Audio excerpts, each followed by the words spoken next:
تو یہ صورتحال کسی شخص میں لت پڑنے کے درجے تک کیسے پہنچتی ہے؟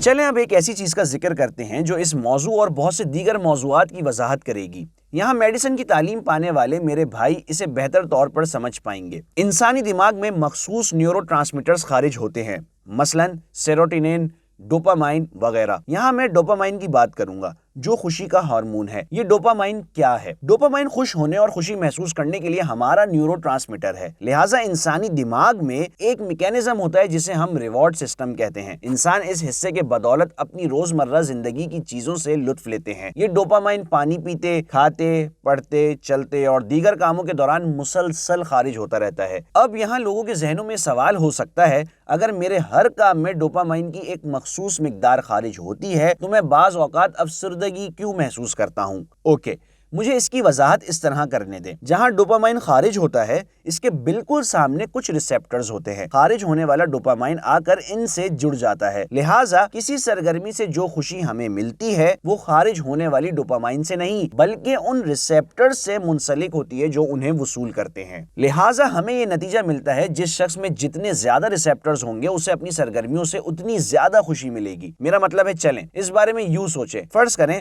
باہر کا موسم بہت اچھا ہے، آپ گھر کے اندر ہیں، آپ کیا کریں گے؟ آپ کھڑکیاں وغیرہ کھول دیں گے، تب تازہ ہوا کا جھونکا اندر آتا ہے۔ مگر تصور کریں کہ اچانک گرد کا طوفان اٹھتا ہے، آپ کیا کریں گے؟ سب سے پہلے آپ کھڑکیاں ہی بند کر دیں گے۔ اب دماغ بھی اسی طرح کام کرتا ہے۔ چونکہ پورنوگرافی اور ماسٹربیشن ڈوپامائن کی ایک بہت بڑی مقدار خارج کرتے ہیں، لہٰذا اس کا توازن قائم رکھنے کے لیے دماغ کو اپنے بہت سے ریسیپٹرز بند کرنے پڑتے ہیں اور اس سے بہت سی ان خوشیوں کا خاتمہ ہو جاتا ہے جو آپ کو روزمرہ زندگی سے ملنی تھی۔ فرض کریں میرے ایک ہاتھ میں میرے پاس بہترین قسم کی میٹھی ڈش ہے اور میرے دوسرے ہاتھ میں ایک صحت بخش کھانا ہے، آپ کسے منتخب کریں گے؟ اب چونکہ یہ زیادہ مزیدار ہے لہٰذا لوگ میٹھی ڈش ہی کہیں گے۔ تو بالکل اسی طرح جب یہ پوچھا جائے کہ یا تو خاندان کے ساتھ وقت گزارنا ہے یا پھر فحش مواد یا مشت زنی کے ساتھ، تو فیملی کے ساتھ وقت گزارنا ڈوپامائن کے 100 یونٹس خارج کرتا ہے، جبکہ پورنوگرافی اور مشت زنی سے ڈوپامائن کی بڑی مقدار مثلاً 500 یونٹس خارج ہوتے ہیں۔ لہٰذا فیملی کے ساتھ وقت گزارنے، باہر دوستوں کے ساتھ ہنسنے اور گھومنے پھرنے کے بجائے بدقسمتی سے لوگ خود کو الگ تھلگ کر کے پورنوگرافی اور مشت زنی میں مبتلا ہو سکتے ہیں۔ بہت سی دوستیوں کا خاتمہ، اپنے ارد گرد کے لوگوں سے بات چیت میں کمی، فیملی کے ساتھ وقت گزاری نہ چاہنا، ان سب مسائل کی بنیادی جڑ دراصل یہی پی ایم ہے۔ آپ کے سامنے دو آپشنز رکھے گئے اور زیادہ ڈوپامائن خارج کرنے کے باعث آپ پورنوگرافی اور مشت زنی کو چنتے ہیں۔ میں کہہ سکتا ہوں کہ اس کی لت بننے کی وجہ یہی ہے۔ پورنوگرافی کے کیا نقصانات ہیں؟ حال ہی میں نے ایک میڈیکل کا ایک رسالہ پڑھا اور اس میں بتائی گئی ریسرچ کے مطابق پورنوگرافی کی لت میں مبتلا لوگوں کا دماغ سکڑنے لگتا ہے۔ لت میں مبتلا سے مراد وہ لوگ ہیں جو اسے مسلسل دیکھتے ہیں۔ ذرا غور کریں، آپ پورنوگرافی دیکھ رہے ہیں اور آپ کا دماغ سکڑتا جا رہا ہے۔ ظاہر ہے ہمیں اس سکڑنے کو صرف سائز میں سکڑنا نہیں سمجھنا چاہیے بلکہ اس کے کام کرنے کی صلاحیت بھی کم ہو جاتی ہے۔ جیسا کہ بہت سے پروفیسرز نے بھی کہا ہے، ایک اور چیز بھی ہے، بایاں پیوٹمن کہلانے والا اسٹرکچر جس کا کام جنسی تحریک پر رد عمل دینا ہے۔ یہ کہا گیا ہے کہ اس کی صلاحیت بھی کم ہو جاتی ہے۔ تو اس بائیں پیوٹمن کا کام جنسی تحریک پر رد عمل دینا ہے، اور اگر اسے نقصان پہنچے اور اس کے کام کی صلاحیت میں کمی آ جائے تو آپ میں جنسی شہوت تقریباً ختم ہو جاتی ہے۔ لہٰذا اس موقع پر جنسی عمل کے لحاظ سے آپ میں کچھ بھی باقی نہیں رہتا، جنسی تحریک ختم ہو جاتی ہے، اور میں واضح طور پر کہہ سکتا ہوں کہ شادی کے حوالے سے یہ اس کا ایک پہلو ہے۔ مشت زنی چھوڑ دینے کے بعد کیا اس کے منفی اثرات غائب ہو جاتے ہیں؟ ہاں، ایک مخصوص عرصے کے بعد صحتیابی ملنے لگتی ہے جس میں سب سے پہلے اسپرم ٹرانسفارمیشن سسٹم بحال ہوتا ہے۔ لت کی نوعیت کے لحاظ سے اس کے منظم ہونے میں وقت لگ سکتا ہے، مگر اوسطاً یہ 70 دن میں بحال ہو جاتا ہے۔ ظاہر ہے یہ بہتر ہونے والی واحد چیز نہیں ہوتی، مطلب ہم نے اس کے نقصانات درج کیے ہیں، جیسے کہ بھلکڑ پن، یادداشت کی کمزوری اور توجہ برقرار نہ رکھ پانا، اور اس سے لوگ جنونی بھی ہو جاتے ہیں وغیرہ وغیرہ۔ اس کے علاوہ وقت کے ساتھ ساتھ چونکہ آپ خود کو مسلسل بہتر کر رہے ہوتے ہیں اور اب جسم کو ہر وقت ایک ہی جگہ اپنی توانائی خرچ کرنے کی ضرورت نہیں رہتی، لہٰذا یہ نقصان دہ اثرات ایک وقت پر ختم ہو جاتے ہیں اور لوگوں کے پرانے احساسات پلٹ آتے ہیں۔ ظاہر ہے یہ جتنی جلدی ہو اتنا بہتر ہے، تو کسی کو یہ نہیں سوچنا چاہیے میں ابھی جاری رکھتا ہوں بعد میں چھوڑ دوں گا، یہ ذہنیت ہرگز نہ اپنائیں، کیونکہ آپ اپنے جسم کو جو نقصان پہنچاتے ہیں وہ آپ کی ذاتی تعمیر و ترقی کو بھی متاثر کرتا ہے۔ بہت سے کام جو آپ ابھی کر سکتے ہیں ان میں آپ پیچھے رہ سکتے ہیں، لہٰذا میرا مشورہ ہے کہ اسے ابھی چھوڑ دیں۔ آپ ان لوگوں کے بارے میں کیا سوچتے ہیں جو کہتے ہیں کہ میں اسے ہفتے میں یا مہینے میں ایک بار کرتا ہوں؟ یہ کتنا نقصان دہ ہو سکتا ہے؟ درجنوں ایسے اجزاء ہیں جو اسپرم کے ساتھ جسم سے نکل جاتے ہیں، جو جسم کے لیے انتہائی اہم ہیں۔ لہٰذا اگر آپ یہ ایک بار بھی کرتے ہیں تب بھی آپ اپنے جسم کو نقصان پہنچا رہے ہیں۔ فرض کریں آپ نے ایک نیا آئی فون خریدا، اس کے بنانے کا کیا مقصد ہے؟ بات کرنا، نیٹ استعمال کرنا اور اس طرح کی چیزیں، رائٹ؟ لیکن اگر آپ اسے اٹھائیں اور کبھی کبھار اسے دیوار میں کیل ٹھوکنے لگیں تو یہ کتنا معقول ہوگا؟ تو اب کوئی شخص اپنی فطرت اور تخلیق کے خلاف کوئی کام کیوں کرے؟ مطلب اگر آپ اسے کبھی کبھار بھی کرتے ہیں تب بھی یہ غیر معقول ہے، اور آپ اس کے نقصان دہ اثرات جانتے بھی ہیں تو پھر یہ کیوں کرتے ہیں؟ دراصل یہ بالکل سگریٹ کی لت کی طرح ہے، شروع میں 1 سے 2 سگریٹس، پھر پورا ڈبہ۔ اور در حقیقت ایسے بہت سے لوگ ہیں جو مجھے یہ چیزیں بتاتے ہیں، مثلاً وہ کہتے ہیں ایسا کبھی کبھار ہوتا ہے، نو پرابلم، بعد میں وہ کہتے ہیں برادر میں اس سے چھٹکارا نہیں پا سکتا۔ مجھے ایسے بے شمار میسیجز ملتے ہیں، لہٰذا انہیں کبھی بھی یہ نہیں کرنا چاہیے۔ ہم بتا چکے ہیں کہ کچھ عرصے بعد اسپرم ٹرانسفارمیشن سسٹم خود کو بہتر کر لیتا ہے اور پھر قدرتی نوکٹرنل اخراج ہونے لگتے ہیں۔ یہ شروع ہونے کے بعد انہیں اس چیز کی کوئی خواہش نہیں رہتی، لہٰذا انہیں یہ کام نہیں کرنا چاہیے۔ کیا شادی کرنا اس مسئلے کا حل ہے؟ نہیں، بالکل نہیں۔ کیوں؟ اگر اس کی لت پڑ چکی ہے تو بدقسمتی سے شادی اس کا حل نہیں ہو سکتی۔ اب اس کی بہت سی سائنسی اور نفسیاتی وجوہات ہیں، مگر میں آپ کو کچھ بتانا چاہتا ہوں۔ حال ہی میں میرے ایک گہرے دوست نے اس کا تجربہ کیا۔ میرا دوست بھی اس لت سے چھٹکارا پانے کی کوشش کر رہا تھا۔ دراصل وہ اس مسئلے میں بہت زیادہ گھرا رہا۔ وہ ڈاکٹرز کے پاس گیا، مختلف دوائیں لیں، سائیکالوجسٹ سے بات کی، مگر اس سے چھٹکارا نہیں پا سکا۔ ایک دن اس نے مجھے کال کی اور کہا اس کا حل شادی ہے، میں شادی کر لوں گا۔ پھر اس نے شادی کر لی اور اس کی شادی کے بعد ہماری لمبے عرصے تک بات نہیں ہو سکی۔ بعد میں جب ہماری بات ہوئی اور اپنی پریشانیوں کا ذکر کیا تو اس نے بتایا کہ کیا ہوا۔ کہنے لگا پہلے 2 سے 3 ماہ ہم بہت اچھے رہے، ہماری شادی شدہ زندگی نارمل تھی، ہم ٹھیک چل رہے تھے۔ پھر میری بیوی مجھے ایک عام انسان کی طرح لگنے لگی اور دراصل میں اپنے جنسی رشتے کا لطف نہیں لے سکا تھا، لہٰذا ہر جنسی ملاپ کے بعد میں نے مشت زنی بھی جاری رکھی۔ اس کی وجہ سے ایمانداری کی بات ہے میں شادی سے خوش نہیں ہوں، میں طلاق دینا چاہتا ہوں۔ اب میں اس کی بیوی کو بھی جانتا ہوں، وہ بھی میری ایک گہری دوست ہے۔ جب میں نے اسے کال کی تو اس نے بھی بہت شکایتیں کی، کہنے لگی یہ مجھے صرف ایک دوست، ایک ساتھی کی طرح سمجھنے لگے ہیں، اب یہ مجھے بستر پر لے جانا نہیں چاہتے، مجھے لگتا ہے یہ مجھ سے نفرت کرتے ہیں، مجھے اپنے شوہر سے بہت محبت ہے مگر میں مزید یہ برداشت نہیں کر سکتی، میں طلاق لے لوں گی۔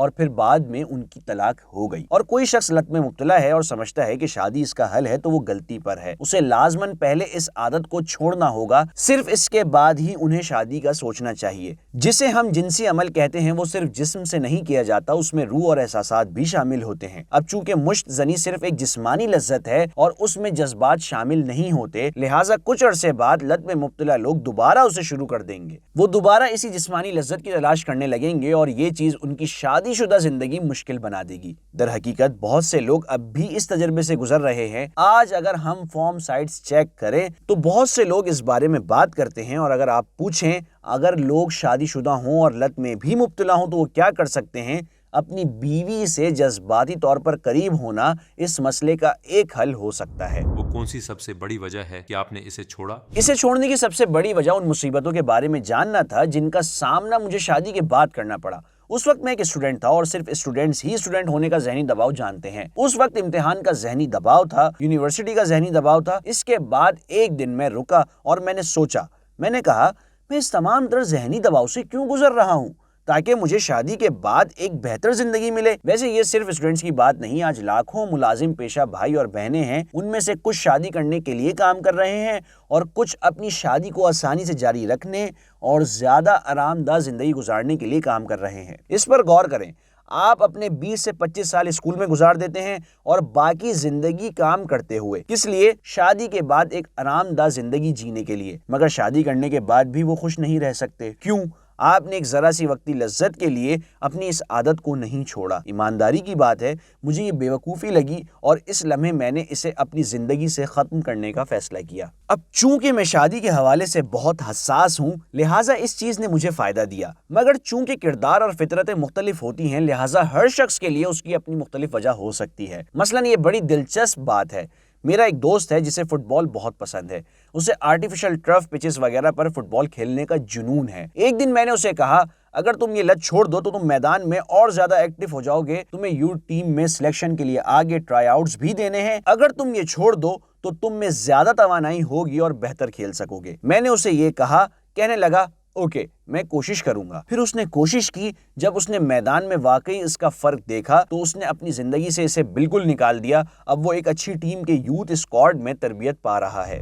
یہ جاننے کے باوجود کہ یہ نقصان دہ ہے، کوئی شخص ایک ہی غلطی بار بار کیوں دہراتا ہے؟ کیونکہ ہم انسان ہیں اور ہم غلطیاں کر سکتے ہیں، یہ ہماری فطرت میں ہے اور یہ غلطیاں بار بار ہو سکتی ہیں۔ اس کی وجہ سے ہمیں مایوس نہیں ہونا چاہیے، کسی نہ کسی طور پر کوشش لازماً جاری رہنی چاہیے۔ اب ایک بات یہ بھی ہے، جب احساسات آگے آتے ہیں تو عقل پیچھے چلی جاتی ہے، واقعی، کیونکہ اس لمحے احساسات کی شدت بہت زیادہ ہوتی ہے، لہٰذا عقل پس منظر میں رہتی ہے۔ ہم نے اس کی پیدا کردہ آفتیں بتائیں، مثلاً شادی کے بعد کی مشکلات، مختلف قسم کے مسائل وغیرہ، ہم نے بہت سی چیزیں گنوائیں، رائٹ، مگر چونکہ عقل پیچھے چلی جاتی ہے لہٰذا اس لمحے لوگ ان حقائق کے متعلق نہیں سوچ سکتے۔ ذہن یا عقل کو آگے رکھنے کے لیے کیا کیا کیا جا سکتا ہے؟ ہمیں اپنی روحانیت کو کافی مضبوط کرنا ہوگا۔ حال ہی میں کسی نے ایک میسج بھیجا اور میں نے اس سے بھی یہی سوال کیا تھا، تمہیں معلوم ہے کہ تمہیں پچھتاوا ہوگا، پھر بھی تم کیوں اسے جاری رکھے ہوئے ہو؟ تب اس نے کہا، برادر میں اس کے کئی نقصانات جانتا ہوں، لیکن جب اس وقت احساسات شدید ہو جاتے ہیں تو میں ان نقصانات کے بارے میں سوچنا نہیں چاہتا، لہٰذا احساسات آگے آتے ہیں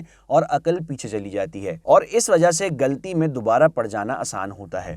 اسے فوراً چھوڑ دینا چاہیے یا آہستہ آہستہ؟ یہ بہت اچھا سوال ہے۔ میرا جن لوگوں سے واسطہ پڑا ہے میں نے ان سے یہ سمجھا ہے، اگر کوئی شخص واقعی اسے چھوڑنا چاہے تو وہ فوراً چھوڑ سکتا ہے۔ بہت سے لوگ مجھے اس کی یہ وجہ بتاتے ہیں، ضمیر خود کو مجرم محسوس کرتا ہے، ان کے ضمیر میں اس وقت ایک شدید خلش پیدا ہوتی ہے اور اس خلش کو مٹانے کے لیے وہ مجھے بتاتے ہیں، میں انہیں کچھ نصیحتیں کرتا ہوں، اس وقت وہ کہتے ہیں اوکے شکریہ، مگر وہ دوبارہ اس میں پڑ سکتے ہیں۔ لہٰذا یہاں اہم بات یہ ہے کہ کیا وہ واقعی اسے چھوڑنا چاہتے ہیں یا نہیں۔ جو واقعی اسے چھوڑنا چاہتے ہیں وہ فوراً چھوڑ دیتے ہیں، میں خود اس کا گواہ ہوں۔ اب وہ لوگ جو اس لت کو اپنی زندگیوں سے مکمل طور پر نکالنا چاہتے ہیں، میں انہیں ایک ٹپ دیتا ہوں۔ اس ٹپ کے ذریعے دراصل ذہن آگے آ سکتا ہے۔ ٹپ یہ ہے، میں انہیں کہتا ہوں ایک کاغذ اور قلم لو اور یہ 4 سوالات لکھو، اور پھر میں انہیں ان پر سوچنے اور ان کے حل تلاش کرنے کو کہتا ہوں۔ نمبر 1، مجھے لت کیوں لگی ہے؟ نمبر 2، مجھے لت لگنے کے اسباب کیا ہیں؟ نمبر 3، میرے لیے یہ لت چھوڑنا کیوں ضروری ہے؟ اور آخر میں نمبر 4،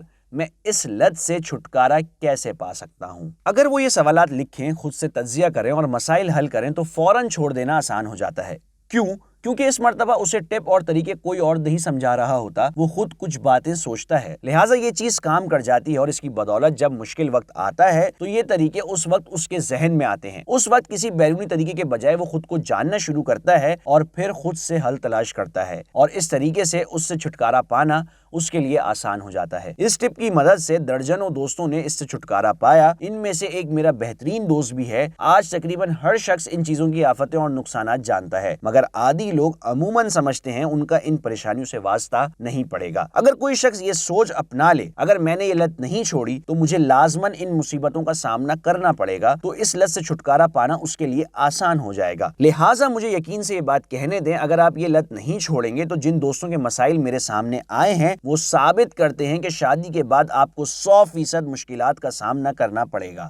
اس موضوع پر مجھے حال ہی میں ایک میسج ملا، لکھا تھا، برادر میری شادی کو 5 مہینے ہو گئے ہیں، کیا اب میں بیوی کے ساتھ جنسی عمل روک سکتا ہوں؟ یہاں پھر وہی لت دوبارہ سامنے آ گئی۔ لہٰذا خود کو قائل کریں کہ اگر آپ نے یہ لت نہیں چھوڑی تو آپ کو یہ مشکلات بھگتنی پڑیں گی۔ یہ بات ذہن میں بٹھانے کے لیے آپ اپنی زندگی سے اسے نکالنے کے لیے اقدامات شروع کر سکتے ہیں، اور جیسے ہی آپ کو اس کے نقصان کا احساس ہوتا ہے آپ خود بخود ایکشن لیتے ہیں۔ در حقیقت اور بہت سی باتیں جو میں بتانا چاہتا ہوں، مگر اس موضوع پر ایک انتہائی دردناک مسئلہ ہے جو مجھے بہت تکلیف دیتا ہے۔ میں سمجھتا ہوں کہ ہماری فیملی، والدین اس کی بڑی وجہ ہیں۔ آج جب بچے روتے ہیں تو بہت سے والدین فوراً بچوں کو اسمارٹ فون پکڑا دیتے ہیں۔ میرے رشتہ دار بھی یہی کرتے ہیں، وہ انہیں ٹی وی دکھاتے ہیں، کارٹون دکھاتے ہیں اور ایسی بہت سی چیزیں کرتے ہیں۔ اس معاملے پر میں والدین سے کہوں گا پلیز ایسے کام نہ کریں، کیونکہ کارٹون بالکل معصوم نہیں ہوتے۔ یا پھر بچہ جب تھوڑا بڑا ہو جاتا ہے تو والدین اسے باہر بھیجتے ہیں اور یہ تاثر دیتے ہیں جو چاہے کرو۔ وہ پہلی جگہ جہاں بچہ جاتا ہے وہ انٹرنیٹ کیفے ہے، لہٰذا باپ کو چاہیے کہ اپنے بچے کو انٹرنیٹ کیفے میں وقت گزارنے کی اجازت نہ دے۔ مطلب یہ کہ اپنے بچے کی پرورش اپنے ساتھ کریں، وہ آپ کے ساتھ ہنسے بولے، آپ کے ساتھ مشغول رہے، انہیں یہ سمجھنے دیں کہ وہ فیملی کے ساتھ وقت گزار کر بھی خوش ہو سکتے ہیں۔ لہٰذا بنیادی نقطہ یہ ہے، اگر والدین اپنے بچے کو سوشل میڈیا سے دور رکھ پائیں تو کچھ چیزیں بہتر ہو جائیں گی۔ فرض کریں کہ ایک بچہ کارٹون دیکھنا چاہتا ہے اور اس کے لیے بہت روتا ہے، وہ کہتا ہے مجھے فون دو۔ اب جب یہ بچہ بڑا ہوتا ہے، جب کچھ خواہشات ذرا ابھرنے لگتی ہیں، تو اب تنہائی میں وہ کارٹون تھوڑی دیکھے گا۔ مطلب بہت سے لوگ اس طرح سے سوچتے ہیں پورنوگرافی دیکھنے کی عمر 15-16 سال ہے، اس عمر میں یہ تھوڑی بڑھ جاتی ہے۔ نہیں، اس وقت پورنوگرافی دیکھنا شروع کرنے کی عمر 9 سال ہے، باقی آپ خود سمجھدار ہیں۔ اور وہ لوگ جو پوچھتے ہیں ہم تعلیم اور آگاہی کے لیے کیا کریں، میں نے حال ہی میں آپ کے پیج پر بڑی اچھی پوسٹ دیکھی، اس میں لکھا تھا اپنے بچوں کو قرآن سکھائیں۔ قرآن آپ کے بچوں کو خود سکھا دے گا کہ انہیں کیا سیکھنا چاہیے۔ مجھے یہ میسج بہت اچھا لگا۔ اگر کوئی بچہ قرآن کی اخلاقیات اپنانے میں کامیاب ہو جائے، اگر وہ خدا کا خوف رکھ کر پرورش پانے میں کامیاب ہو جائے، تو مجھے پورا یقین ہے کہ انہیں کبھی ان مسائل کا سامنا نہیں ہوگا۔ اس کے علاوہ میں یہ اعتراف بھی کرنا چاہتا ہوں، جب یہ لت میری زندگی سے نکلی تو ایک خلا تھا، اور ہم عموماً یہی مشورہ دیتے ہیں کہ اس لت کی جگہ کوئی اور چیز اپنی زندگی میں شامل کریں۔ اس موقع پر جو کچھ میں نے اپنی زندگی میں شامل کیا وہ درست چیز محسوس نہیں ہوتی تھی۔ آپ کے چینل کا شکریہ کہ مجھے کوپ گٹ کے بارے میں معلوم ہوا۔ میں کہہ سکتا ہوں کہ اب تک کوپ گٹ نے مجھے شاندار فائدہ پہنچایا ہے۔ اس کی تفسیر کی تعلیم، ان کی توجہ اور خدمات وغیرہ کی بدولت بہت کم وقت میں اس سے میرا ایمان بہت مضبوط ہوا۔ اور آخر میں یہ کہنا چاہتا ہوں، انسان کیا ہے؟ جب آپ طلوع ہوتے سورج کو، اس دنیا کو، ان بے شمار نعمتوں کو، پھلوں کو، مختلف ذائقوں کو دیکھیں تو یہ سب کس کے لیے ہیں؟ یہ انسانوں کے لیے ہیں۔ رائٹ، میرا خیال ہے یہ جملہ بالکل صحیح ہے۔ ایک انسان جو خدا کی نظر میں اتنا زیادہ قیمتی ہے، میرے خیال میں وہ اتنا بے بس نہیں ہو سکتا کہ صرف ایک احساس کے ہاتھوں شکست کھا جائے۔ میں بس اتنا ہی جانتا ہوں اور مجھے یہی کہنا ہے۔